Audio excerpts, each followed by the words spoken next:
Hey everyone! Today we're going to be covering a chapter that you learned at the end of chemistry. The reason I'm going to recover the material is one, it sets the foundation for advanced chemistry. If you don't understand how to do this, this is your time to come in and talk to me.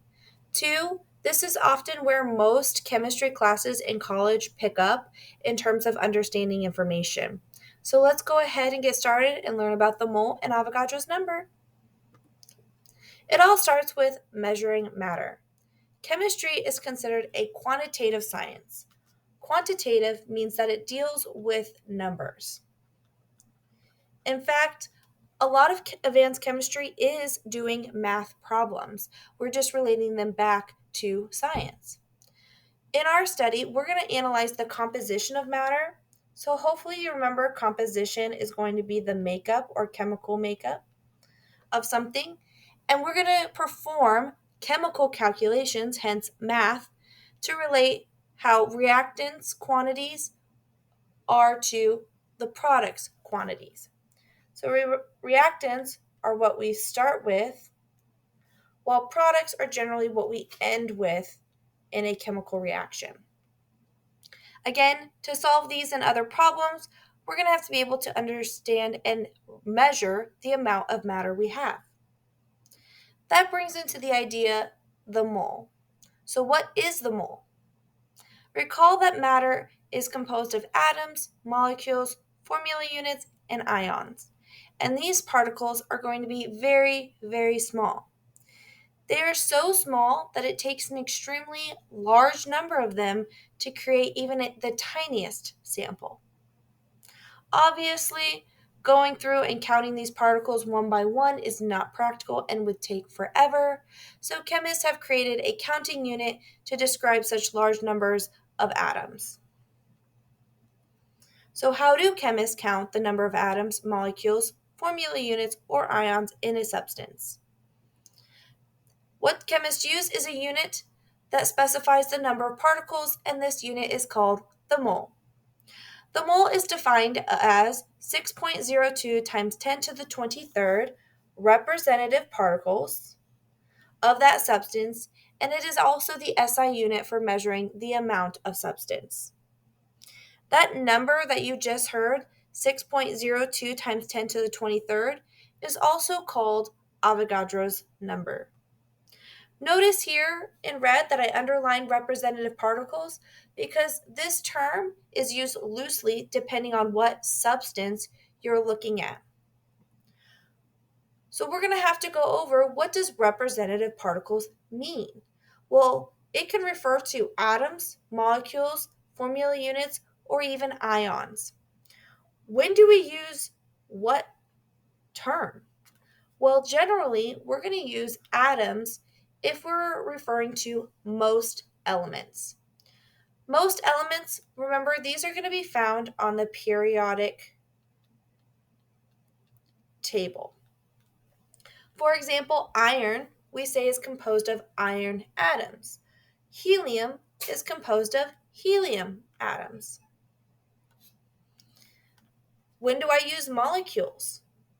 Well, molecules are generally used when we talk about diatomic molecules or even molecular compounds. 7 elements generally actually exist as diatomic molecules and do not get the term atoms. For example, di means 2, atomic means atoms. These are atoms that are reactive and so they bond to themselves. They are hydrogen, nitrogen, oxygen, fluorine, chlorine, bromine, and iodine. Notice that they are generally written with their symbol followed by 2 to show that there are 2 of them bonded together. The term molecules is also used for molecular compounds. So hopefully, as a review, let's go over it. Molecular compounds are generally be between 2 nonmetals or metalloids. Molecular compounds have no metals or polyatomic ions in them.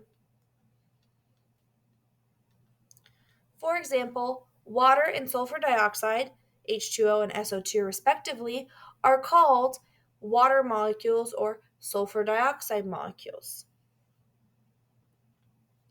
The last ones are formula unit and ions. So for ionic compounds, such as calcium chloride, we like to use the representative unit formula unit.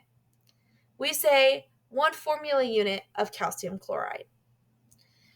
As a little bit refresher, ionic compounds, these generally have metals or polyatomic ions as part of their formula. And the last one, ions. Generally, ions, we would say 1 ion of potassium, or we could say 1 potassium ion.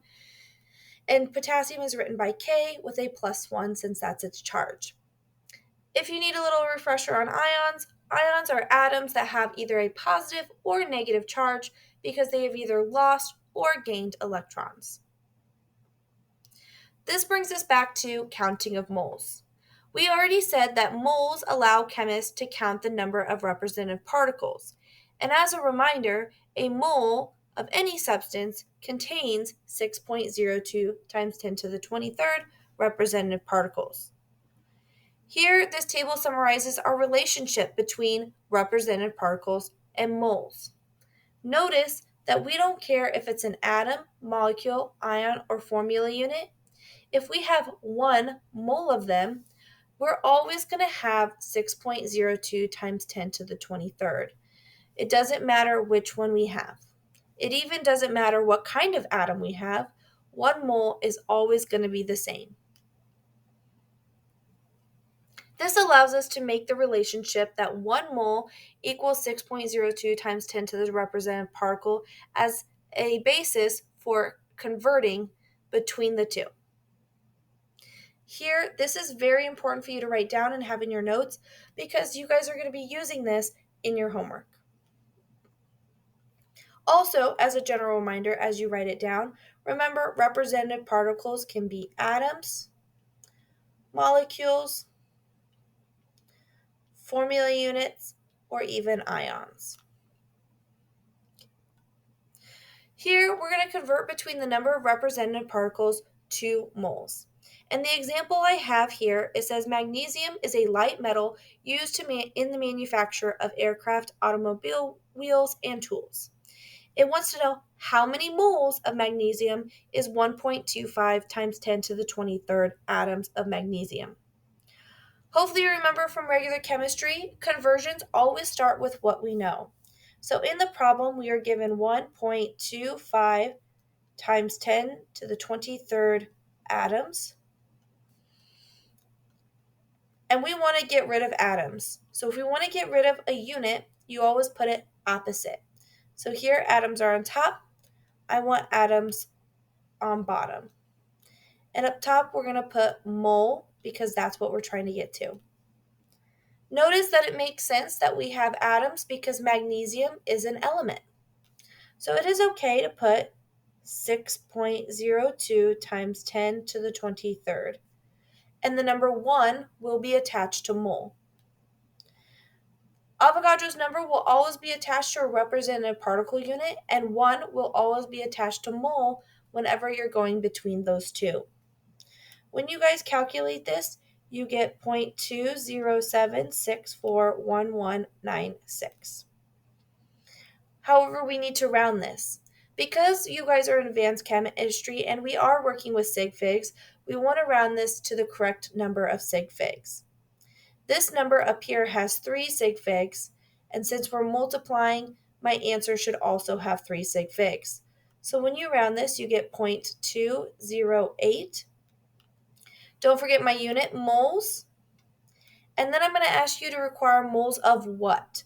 Moles of magnesium would be my answer. Now I'm going to have you guys try this problem on your own. Remember, round to the correct number of sig figs, and don't forget your unit. Okay, let's see how you guys did. Remember, any conversion, you always want to start with what you're given. You're given 1.54 times 10 to the 23rd molecules of CO2. That makes sense because molecules and CO2, this is a molecular compound because it is only nonmetals. So it's okay to use that unit. So let's do molecules of CO2 and 1 mole. Remember, molecules is a represented particle unit, so we can put 6.02 times 10 to the 23rd and attach it with it. Notice that the 6.02 is on the bottom now, and it was on the last problem. Hopefully, you know that if it's on the bottom, you divide those two numbers. Don't forget, if you did not get the right answer that I'm going to show, is that you probably didn't put your numbers in parentheses when you guys divided. You should get 0.25581395535. Again, if you didn't, recheck that you divided and that you put those in parentheses. Again, if you're going to round to the correct number of sig figs, this one has 3. So my answer should also have 3. So 0.256. My unit would be moles. Moles of what? Of CO2. So how did you guys do? Did you get the correct answer? Now we're going to go the opposite way. Instead of trying to find moles, we're going to try to find the representative particle unit. Here, we always start a conversion with what we know, 1.45 moles.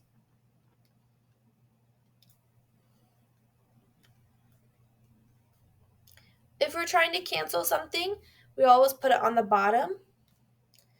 And here we're going to try to get to formula units. This makes sense because this Na2S is an ionic compound. Sodium is a metal, so that automatically makes it ionic. So we always attach 1 to mole, 6.02 times 10 to the 23rd to the formula unit, and we go ahead and solve. Notice that this is on top now, so we're going to multiply these two values. And again, don't forget to put them in parentheses when you throw them in your calculator. When you do that, you get the following number. Again, we want to round to the correct number of sig figs. This one shows 3, so I would have to round this to 8.73. There's my 3 numbers, times 10 to the 23rd.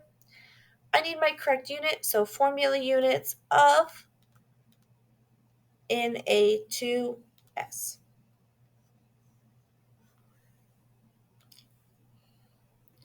And now we're on to the last one. I want you guys to try to find this one out on your own. It says, calculate the number of atoms in 0.624 moles of iron. Again, try this and round to the correct number of sig figs and make sure you have the correct unit on it. Okay, let's see how you guys did. 0.624 moles of Fe, because that is what we're given in the problem. Again, to cancel it, we have to put moles on bottom, and then 6.02 times 10 to the 23rd.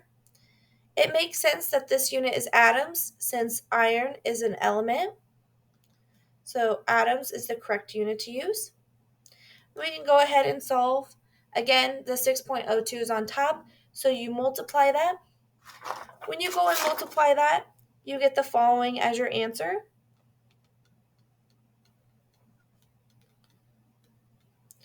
But you can't leave your answer like that because we need to be able to round to correct number of sig figs. Here, this one has 3 sig figs, so I'm going to have to round this 3.76 because this 6 rounds up that 5 times 10 to the 23rd moles of Fe. So how did you guys do?